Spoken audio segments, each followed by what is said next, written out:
नमस्कार, प्रणाम, जय हिंद। हर बार की तरह आज फिर एक खास मुद्दों पे आया हूँ। तो चलिए बिना किसी लेट किए हुए शुरुआत करता हूँ। संविधान पढ़िए, समझिए और सवाल पूछिए, क्योंकि चुप्पी कभी कभी सबसे बड़ा समर्थन बन जाती है।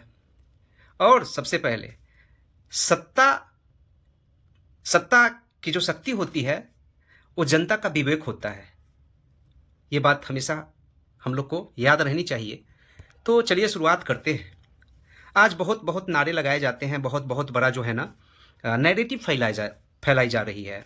कभी किसी जाति विशेष के प्रति, कभी हिंदू और मुस्लिम के प्रति, ठीक है, तो कभी कुछ तो कभी कुछ।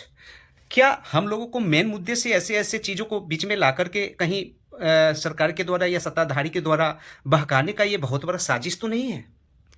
यही सब चीज़ों पे जो है ना आज मैं विशेष प्रकाश डालूंगा इस वीडियो में। उम्मीद है आप लोगों को अच्छा लगेगा, तो आप लोग अपना राय मुझे ज़रूर दें। तो चलिए शुरुआत करते हैं।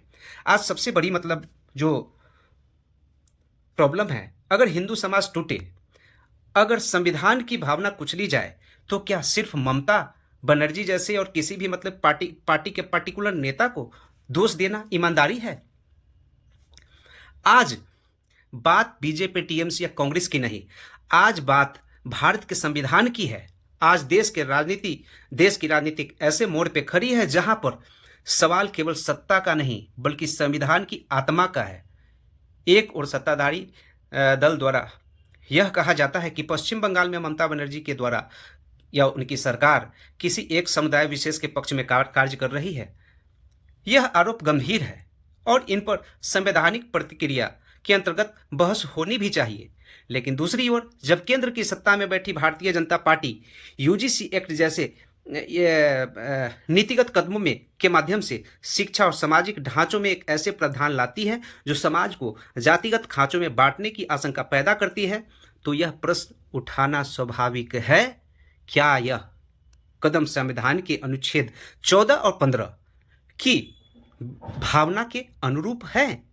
हिंदू समाज को एकता का पाठ पढ़ाने वाली वही सरकार, वही राजनीति यदि स्वयं की समाज को जाति, वर्ग और पहचान में विभाजित करे, तो यह नीति नहीं बल्कि संवैधानिक विरोधाभास कहलाएगी। जैसा कि आप लोग को भी पता है मेरे दोस्तों, मेरे भाइयों, आज जनता देख रही है कांग्रेस पार्टी, तृणमूल कांग्रेस और भारतीय जनता पार्टी, तीनों के कथन अलग हो सकते हैं, परंतु सत्ता केंद्रित राजनीति की प्रवृत्ति कहीं न कहीं एक समान दिखाई देती है। संविधान किसी पार्टी का नहीं, यह भारत के नागरिक का सामाजिक अनुबंध है।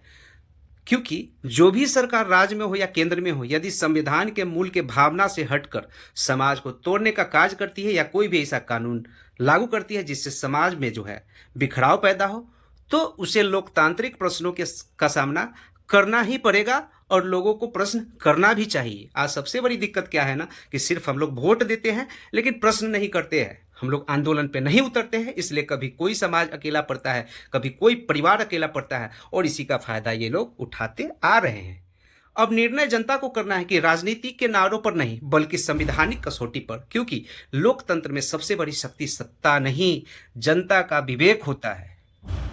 आपकी क्या राय है जरूर कमेंट बॉक्स में मुझे बताएं और ज़्यादा से ज़्यादा शेयर करें, ताकि सत्ताधारी सत्ता में बैठे विकलांग लोगों के कान तक ये बात जाए। जय हिंद, जय भारत।